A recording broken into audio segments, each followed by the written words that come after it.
Olá, gente, bem-vindos ao nosso canal. Mais uma vez, eu peço a todos que não são inscritos que se inscrevam no nosso canal, deixe o seu like, o seu gostei aí, né? Seus comentários sobre o vídeo que a gente vai gravar aqui hoje, né? Hoje nós vamos ter um review e compartilhe os nossos vídeos para que mais pessoas venham ter acesso ao nosso conteúdo. Hoje a gente vai falar um pouco sobre esta obra aqui, que é um livrinho muito interessante da editora Paulus. O conteúdo, como você pode ver aqui no título, é muito importante para nós que estudamos a palavra de Deus, tá bom? Então vamos para o vídeo, né? Vamos para o review aí. O nome do livro, A Origem da Bíblia, um guia para perplexo, um livro de Lee Martin MacDonald, da editora Paulus. É uma editora que sempre traz bons títulos aí para nós, né? Vamos ler aqui um pouco da sinopse deste livro para ver o que é que o autor aí, ele tem para nós. É bom a gente sempre ler isso aqui para você ter uma ideia daquilo que o livro vai tratar, né? Atualmente, cristãos e judeus se perguntam como foram tomadas as decisões a respeito da composição da Bíblia e se os livros que a constituem foram selecionados apropriadamente. Como os livros bíblicos definem a fé, a conduta e a missão das comunidades cristãs, das comunidades religiosas que os aprovam, a origem e o desenvolvimento da Bíblia serão sempre questões muito importantes. Se a fé de uma pessoa tem como base a fidelidade aos livros sagrados, hoje essas perguntas acarretam consequências sérias e se revestem de suma importância. É importante o leitor saber que as tentativas de responder a elas não abalam a fé que muitos de nós abraçamos e procuramos viver. A fé não depende dessas inquirições. Entretanto, o conhecimento das origens da Bíblia pode aumentar nossa compreensão da fé. Os teóricos da conspiração para quem a igreja tenta ocultar ao público informações valiosas estão extraviados ou confusos. Estudiosos da Bíblia refutam essas ideias populares e pedem provas mais robustas para afirmações inconsistentes da mídia. É apropriado pôr essas informações à disposição de um público maior, não as restringindo à comunidade acadêmica, pois assim estimula-se discussões muito enriquecedoras tanto nas igrejas como nas sinagogas, tá? Então aqui embaixo um pouco do currículo aí do nosso autor aí. Então vamos aqui um pouco para o conteúdo do livro, né? É importante a gente ter uma ideia, né, mais ou menos de como o livro também está aqui arrumado, né? Mas antes vamos ver o índice. O índice dele é aqui no final, cara.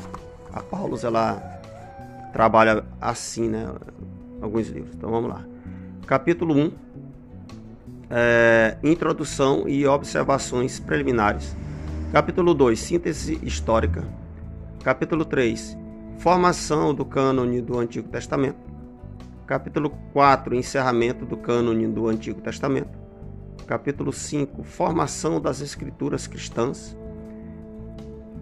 Capítulo 6, Influência da heresia e da ortodoxia sobre a formação do cânone.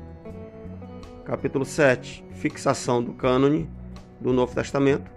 E capítulo 8, Comentário final. Aí nós temos a bibliografia, que é bem robusta, por sinal, e o índice de nomes que nós vamos ter aqui no final, ó, que é onde você vai procurar, né? Se você quiser procurar algum assunto aqui no livro que trabalha, sei lá, qualquer assunto aí, ó. Carta de Inácio, por exemplo, aqui vai estar na página 9, na 20, na 47 e assim vai, tá? Então, nós já tivemos uma ideia aí de mais ou menos do conteúdo que o livro trabalha, e agora nós vamos ver aqui uma parte do livro, né, que eu achei interessante aqui, uma parte do conteúdo aqui que eu achei bem bacana ler, né, passar para vocês aí, principalmente para quem não tem aí o livro ainda, né.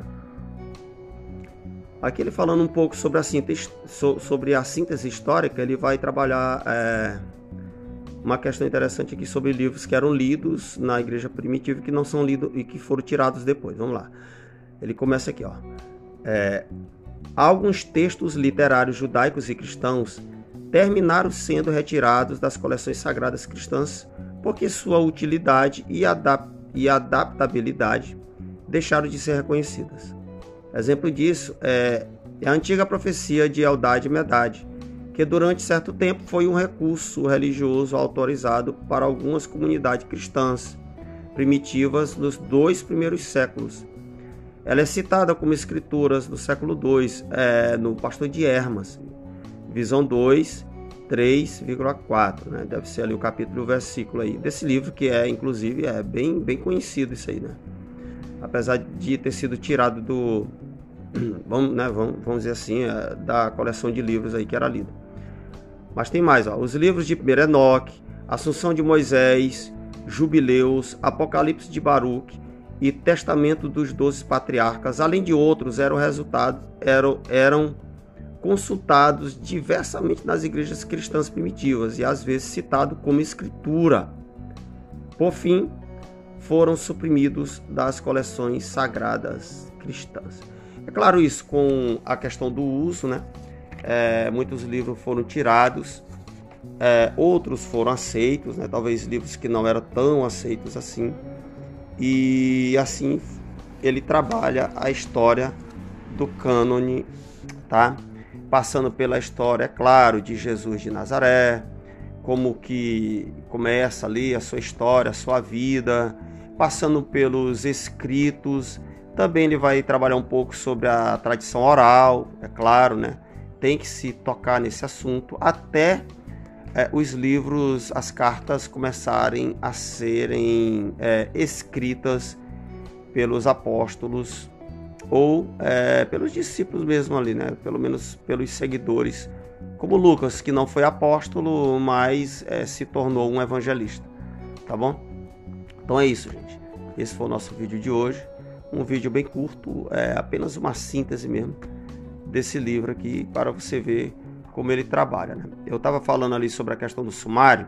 O sumário é muito resumido, né? Então aqui ele vai trazer esse título lá no sumário, ó, por exemplo, no capítulo 5, a formação das escrituras cristãs. Mas aí nós temos os subtítulos aqui, ó, por exemplo, que ele não traz lá, né? Isso aqui que eu, não sei porquê, né? Mas tá aqui a autoridade. Deixa eu ver se foca aqui, né? A autoridade de Jesus e dos primeiros escritos cristãos. Então, é um subtítulo que não está lá no sumário. Então, é só isso aí que eu não entendo por que a Paulus ela não coloca esses subtítulos. Mas não é coisa assim que vai fazer com que a gente não goste, né, de um livro desse aqui. Então tá aí, gente, a dica de hoje aí. Então, deixe seus comentários. Se você já tem esse livro, o que é que você acha dele? Então, é isso aí. Deus abençoe a vida de vocês.